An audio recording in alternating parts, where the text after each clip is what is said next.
Hello दोस्तों, कैसे हो आप सब लोग। और आप सभी का मेरे यूट्यूब चैनल पर स्वागत है। आप सभी को हमारी तरफ से गुड मॉर्निंग। और अभी बज गए हैं 11। हस्बैंड जी ड्यूटी जा चुके हैं नाश्ता वगैरह करके। मेरा भी नाश्ता हो गया। आज मैं नहाई नहीं हूँ क्योंकि कल सुबह भी जल्दी नहाई थी, तो मेरे को जो जुकाम की प्रॉब्लम थी वो ज़्यादा हो गई थी। तो हस्बैंड ने बोला कि नहीं, अभी ये सुबह के टाइम पर नहीं नहाना, बाद में नहाना है। और रेयांश भी उठ गया है। मैं दिखाती हूँ आपको क्या कर रहा है। और ये देखिए रियांश कितने आराम से बैठा हुआ है। और अभी पता है ये क्या कर रहा था, ये अंगूठा चूस रहा था। जैसे ही मैंने बोला ना कि मैं रियांश को दिखाती हूँ, वैसे ही इसने अपने मुंह से अंगूठा निकाल लिया है। अभी सुबह सुबह उठते ही अंगूठा चूसना शुरू। हाँ, भाग, कहाँ भाग रहे हो, कहाँ भाग रहे हो। और ये देखिए अभी तो हमने बिस्तर भी नहीं उठाया, क्योंकि रात को जब सोते हम नीचे ही यहाँ पे बिस्तर लगा लेते हैं और नीचे यहाँ पे भी लगा लेते हैं। तो यहाँ से तो उठा दिया है, ऐसे लंबे लंबे होके सो जाते हैं। क्योंकि ना जो ये फ़ैन लगा हुआ है ना, वो उसकी हवा यहाँ बीच में लगती है, यहाँ बेड तक नहीं जाती है, इसलिए हम नीचे ही सो जाते हैं। और आप देख सकते हो कि इस छोटे से रूम में भी हमें किस तरह से एडजस्ट करना पड़ता है। मतलब सोने के लिए भी हमें बेड पे नहीं सो सकते, क्योंकि पंखे की हवा वहाँ लगेगी।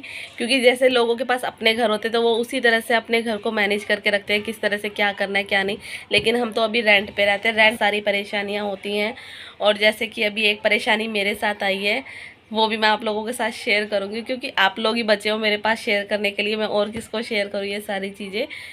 तो इतनी सारी परेशानियाँ, लेकिन फिर भी मेरे को ऐसा लगता है कि परेशानियाँ अगर अपने सर पे लेके घूमते रहोगे ना, तो और ज़्यादा टेंशन होगी। इसलिए थोड़ा सा अपनी मतलब परेशानियाँ होते हुए भी हमें खुश रहना चाहिए। कि जैसे अभी मेरे लैंडलॉर्ड आए थे, तो वो ये कह रहे थे कि आपको कमरे का किराया बढ़ाना पड़ेगा, जो कि मेरे लिए बिल्कुल भी पॉसिबल नहीं है। क्योंकि देखिए, कमाने वाला सिर्फ एक बंदा है। और पहले जब मैं कमाती थी, मतलब जब बेबी नहीं होता उससे पहले जॉब करती थी, तब ठीक है 2-4 बार किराया बढ़ाया था उन्होंने, तब कोई प्रॉब्लम नहीं होती थी। अभी तो सिर्फ कमाने वाले हस्बैंड जी है और घर का खर्चा देखना पड़ता है।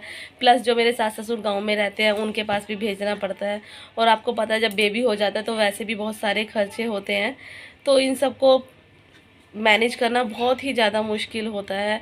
और सैलरी बहुत कम है, सैलरी बढ़ नहीं रही है। आपको पता है कि कोविड के बाद से ही लोगों की सैलरियाँ बहुत कम हो गई हैं। तो ऐसे ही कुछ बस मेरे हस्बैंड के साथ है, तो किराया बढ़ाना तो पॉसिबल नहीं हो पाएगा।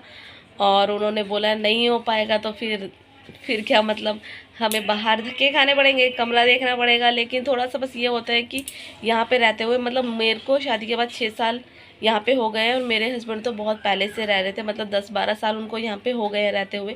तो एक फैमिली वाला माहौल हो जाता है और अच्छा लगता है। एक जगह पे जब रह रहे हैं तो हमें आदत हो जाती है उस जगह की, और हमें ऐसा भी रहता है कि यहाँ पे कोई डर नहीं है। तो लेकिन अब देखिए, कुछ नहीं कर सकते, किराया तो हम बढ़ा नहीं सकते।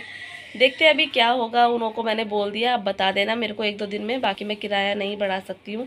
क्योंकि किराए के साथ फिर बिजली का बिल, आपको पता है गर्मियों में बिजली का बिल, पंखे वगैरह चलते तो ज़्यादा ही होता है, 500-700 रुपये। तो 5,000 रुपये मेरे लिए बहुत बड़ी बात है मैनेज करना। तो देखते हैं अभी क्या होता है क्या नहीं होता है। तो बस यही सारी परेशानी है जो मैं आप लोगों के साथ शेयर करती रहती हूँ।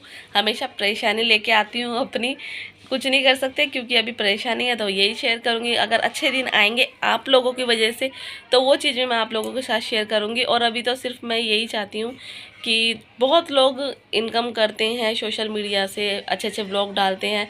मैं भी चाहती हूँ कि मैं भी आप लोगों को अच्छे अच्छे व्लॉग दूँ। और मैं सिर्फ ये चाहती हूँ कि अगर मेरी कुछ भी इनकम होगी, तो पहला तो एक जो है वो मैं आपको बाद में बताऊंगी। और जो सेकंड चीज़ है जो मेरे लिए बहुत ज़्यादा ज़रूरी है, वो है मेरे बेटे की पढ़ाई। तो अभी तो छोटा है, धीरे धीरे इसके खर्चे बढ़ेंगे, तो अभी मैं जॉब भी नहीं कर सकती, इसको छोड़ के जा नहीं सकती। तो यही सोचती हूँ कि अगर आप सपोर्ट करोगे, आप लोगों की वजह से अगर कुछ अच्छा होता है, तो मैं मेरे बेटे की पढ़ाई के लिए अच्छे से इन्वेस्ट कर पाऊँगी। क्योंकि अभी ये बच्चों की छुट्टियां आएंगी, उसके बाद में इसका एडमिशन कराना है। और मैं चाहती हूँ कि किसी प्राइवेट अच्छे स्कूल में ही इसका एडमिशन कराऊँ। देखते हैं, ऊपर वाले की मर्ज़ी। और आप लोगों का सपोर्ट रहेगा तो अच्छा होगा, नहीं तो। और मेरे इस ब्लॉग को बहुत अच्छे से वो लोग ज़रूर समझ पाएंगे जो खुद दिल्ली जैसे माहौल में किराए पे रहते हैं, क्योंकि बहुत ही ज़्यादा मुश्किल होता है किराए पे रहना और चीज़ों को मैनेज करना। तो चलिए फ्रेंड, मेरी परेशानी तो चलती ही रहेंगी। तो अगर आपको व्लॉग अच्छा लगे तो प्लीज़ लाइक कमेंट शेयर करना बिल्कुल भी मत भूलिएगा। साथ ही साथ मेरा चैनल भी ज़रूर सब्सक्राइब करिएगा। और ये देखिए रियांश यहाँ पे लेटा है, उठने के बाद में यहाँ पे आके लेट गए। चलिए मैं इसको नाश्ता करा देती हूँ, तो मैं अपना काम करती हूँ। चलिए फिर मिलूँगी थोड़ी देर बाद में या नेक्स्ट व्लॉग में। तब तक के लिए बाय बाय।